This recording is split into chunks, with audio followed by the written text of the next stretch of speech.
Ya, akhirnya memasuki akhir bulan, betul-betul akhir bulan yang kelihatannya dolar mendapatkan sambutan ataupun dapat dorongan ya. Kemarin kita sempat singgung itu di hari Senin dan ternyata terjadinya lebih cepat daripada perkiraan. Yang tadinya kita berpikir bahwa itu akan terjadi di hari Rabu, ternyata terjadi di hari Selasa. Jadi apa yang terjadi di sini adalah kaitannya dengan penguatan sebagai efek dari akhir bulan. Nah, ini dia ulasannya. Oke, jadi faktor penggerak market saya tandai di sini ada 2 plus 1 yang memang sampai saat ini saya belum dapatkan kabar terbaru dan juga perkembangan lebih lanjut ya. Oke, yang pertama adalah kaitannya dengan data ekonomi Amerika. Kemarin atau tadi malam kita sempat lihat data job openings, kemudian juga data consumer confidence yang keduanya ternyata terus dengan angka yang lebih rendah daripada ekspektasi. Artinya, secara teori harusnya kita dapatkan pelemahan US dollar dan ternyata itu tidak terjadi. Walaupun misalkan pun dia sempat terjadi di detik itu atau di saat rilis data, kurang lebih saya mencatat penurunan dari US dollar itu tidak terlalu signifikan. Dan itu pula yang mengakibatkan kenapa emas tidak beranjak naik lebih tinggi, melainkan dia tertahan, kemudian dia berangsur-angsur turun. Nah, hal yang ternyata terjadi di sini adalah kaitannya dengan efek akhir bulan yang biasanya selalu kita bahas, itulah berdampak positif kepada US dollar, di mana tingkat permintaan US dollar di akhir bulan kecenderungannya meningkat. Tapi tanda-tanda ini yang biasanya kita prediksikan atau perkirakan adalah tepat di 1 atau 2 hari terakhir akhir bulan, ini ternyata memang terjadinya lebih cepat. Sehari lebih cepat, kenapa? Karena juga memang yang terjadi adalah di akhir bulan ini atau di malam nanti, lebih tepatnya kita akan mendapatkan data ekonomi yang sangat-sangat krusial. Ya, bisa dibilang salah satu atau mungkin 2 hal yang akan menjadikan trigger ataupun pemicu apakah betul kekhawatiran pasar ataupun bahkan ekonom kaitannya dengan melambatnya ekonomi Amerika itu akan terjadi apa tidak. Jadi pada dasarnya teman-teman, kalau misalnya kaitannya dengan end of month flows, itu biasanya aliran permintaan itu akan mendorong kepada US dollarnya. Sehingga itulah yang membuat kenapa US dollar mengalami kenaikan. Normalnya ini terjadi betul-betul di akhir bulan. Artinya kalau misalkan dalam kalender tersebut akhir bulan ditanggalkan adalah atau tercatat di tanggal 30 ataupun 31, maka yang terjadilah di tanggal 30 atau tanggal 31-nya. Nah, kebetulan karena bulan ini berakhir di tanggal 30, kemudian juga di tanggal 30 ini adalah data ekonomi seperti GDP dan juga PCE, maka akhirnya maju 1 hari. Dan itu yang terlihat tadi malam.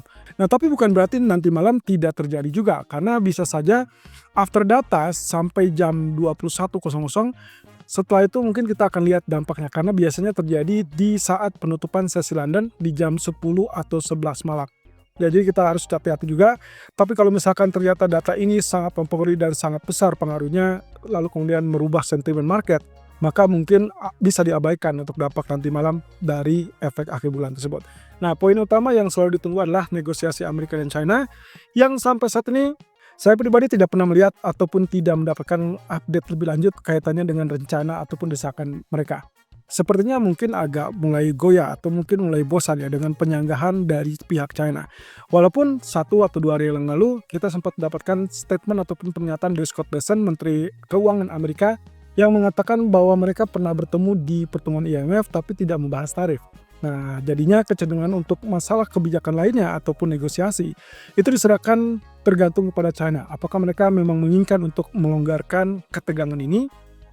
Dengan catatan dia sih selalu berpatokan bahwa kalau misalkan ingin bertemu atau dia lakukan pertemuan antara Amerika dengan China, maka salah satu cara atau mungkin satu-satunya cara untuk meredakan ketegangan di antara keduanya itulah masing-masing harus mengurangi, baik itu yang 145 dari Amerika ataupun 125 yang dari China. Ini kaitannya dengan ukuran tarif. Jadi kalau misalkan lihat seperti ini, kelihatannya agak sulit ya, karena China sendiri masih tetap bersikukuh kalau memang mau bertemu, maka harus dijadikan patokan adalah mereka yang lebih dulu mulai, yaitu Amerika. Dalam hal ini yang diminta adalah kecenderungan bukan mengurangi, tapi langsung mencabut tarif 145%. Tanpa itu, kelihatannya agak sulit untuk mendesak China untuk segera melakukan negosiasi.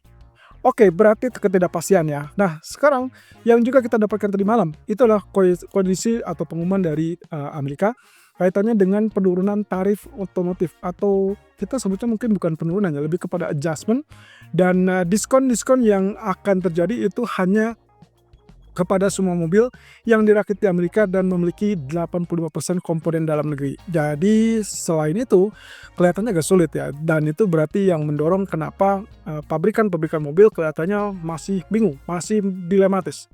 Satu sisi dengan kebijakan tarif ini berarti komponen suku cadang jelas itu akan mulai kenaikan. Belum lagi kalau kita bicara tentang komponen induknya ataupun bahan bakunya.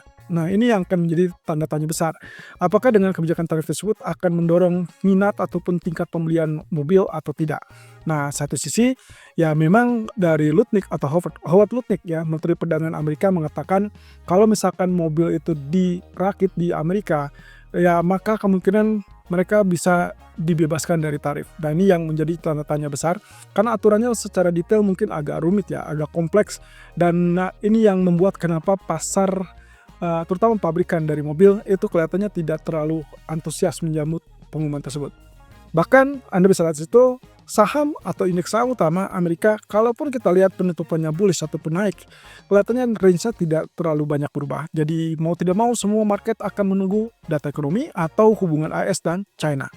Sementara itu kesepakatan dagang lainnya ini yang diumumkan oleh Menteri Keuangan Scott Bessent sebagai ketua yang dipercaya oleh Trump untuk bertemu dengan mitra-mitra dagang, dan ternyata Scott Bessent mengatakan tidak akan ada kesepakatan sampai at least sang presiden mengumumkan.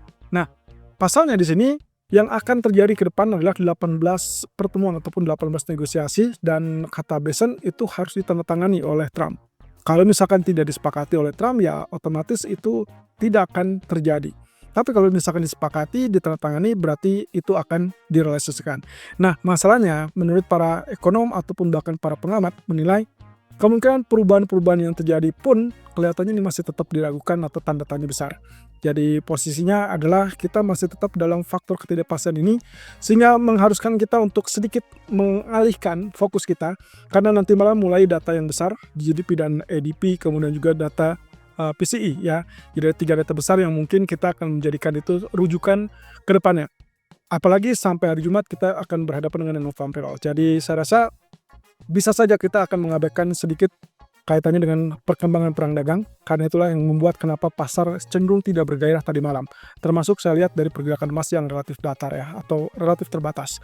Oke, ini mungkin bukan berita baru terkait dengan kritikan dari Trump kepada Powell di sela-sela acara yang memang notabene itu dirilis oleh publik ataupun dilihat oleh publik, dan akhirnya statement-statement yang meluncur adalah salah satunya itulah terkait dengan Trump mengkritik kembali tentang Powell. Jadi poin utamanya adalah apa yang diinginkan Trump selama dia tidak didapatkan atau tidak mendapatkan akomodatif dari kebijakan Fed, maka kecenderungan itu akan tetap menjadikan tanda tanya besar. Ditambah lagi kemungkinan sikap Trump itu akan tetap mendesak kepada Federal Reserve. Jadi ini persis dengan apa kemarin kita sempat bahas. Selama dia tidak mendapatkan apa yang diinginkan terkait dengan suku bunga yang lebih rendah, maka dia akan terus mengganggu kinerja dari Powell dan kawan-kawan di Federal Reserve. Kira-kira apakah dia akan mendapatkan yang diinginkan? Salah satu poinnya sih sebetulnya harusnya sudah ya, karena harga bahan bakar atau harga minyak itu sudah mengalami penurunan yang signifikan. Dan pagi ini sudah kembali turun di bawah $60. Ya, kita tinggal tunggu saja apakah inflasi ini akan turun apa tidak. Sementara itu akan berpengaruh juga dengan data inflasi PCE yang akan rilis nanti malam. Oke, produksi lesu kelihatannya produsen Jepang juga mulai mencebaskan terkait dengan kebijakan tarif Amerika.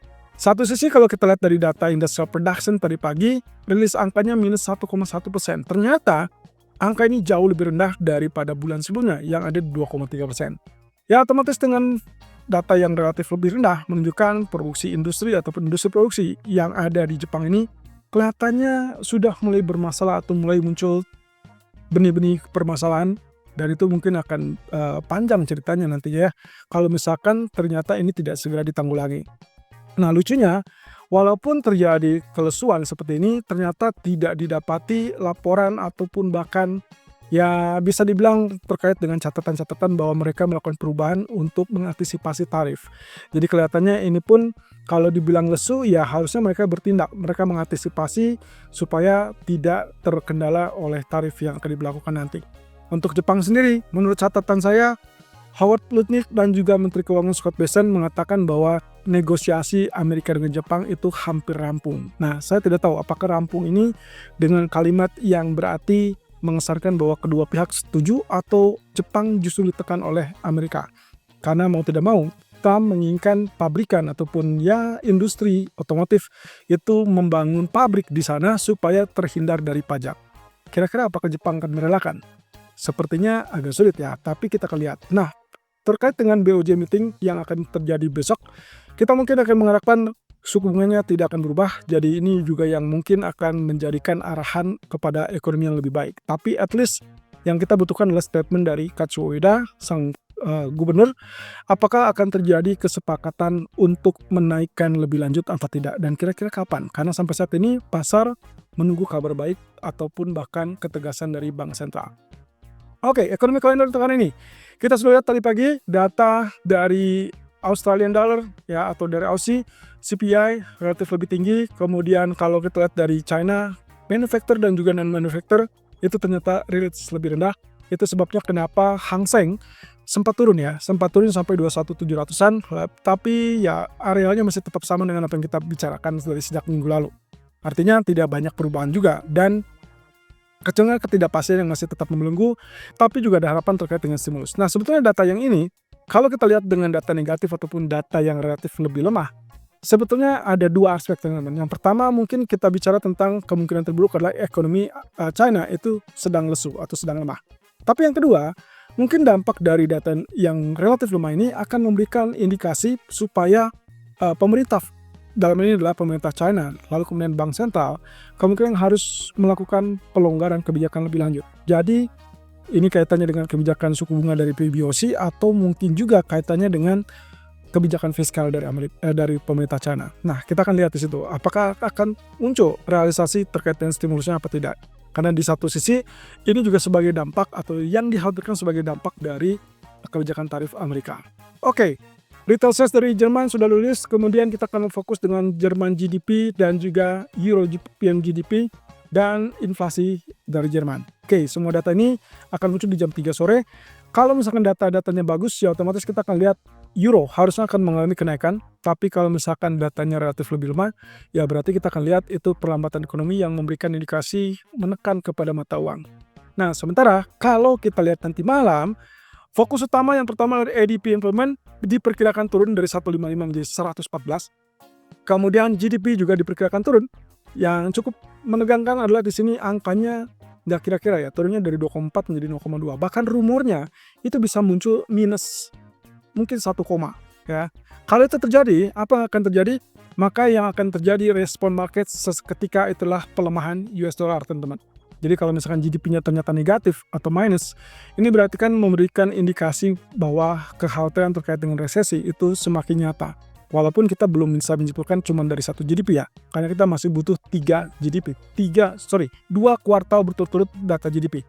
Berarti kuartal pertama dan kuartal kedua. Yang mana data yang muncul nanti malam itu adalah data kuartal pertama. Jadi kita masih butuh sampai 2 atau 3 bulan ke depan untuk melihat data-data GDP tersebut di kuartal pertama, termasuk nanti sampai pertengahan tahun mungkin kita lihat data GDP kuartal kedua. Kalau misalkan ternyata betul-betul negatif atau minus 2 kuartal berturut-turut, ya sudah, berarti resesi resmi terjadi di Amerika. Oke, kira-kira tindakannya apa? Nah, inilah yang membuat kenapa para pelaku pasar saat ini memperkirakan ada kemungkinan Fed bisa menurunkan suku bunga. Bahkan di 2000-an pun akan melanjut dengan 5 kali penurunan. Itu untuk saat ini ya. Ini mungkin akan berubah ekspektasinya kalau lihat data ekonomi nanti malam relatif lebih bagus atau mungkin menghindari dari ketidakpastian ataupun kekhawatiran pasar. Nah, terakhir inflasi PCE. Yang kita juga harus perhatikan di sini 2,5 menjadi 2,2 ataupun bahkan core PCE-nya dari 0,4 menjadi 0,1 atau dari 2,8 menjadi 2,6. Berarti ini indikasi bahwa ekonomi mendingin atau inflasi mendingin. Yang berarti juga sebenarnya tidak ada alasan juga untuk Fed meragukan untuk segera bertindak. Karena ini berarti runutannya adalah inflasi kalau memang mereka concernnya inflasi. Tapi lagi-lagi yang mungkin akan kita sangat nantikan adalah di hari Jumat nanti non-farm payroll dan juga unemployment rate.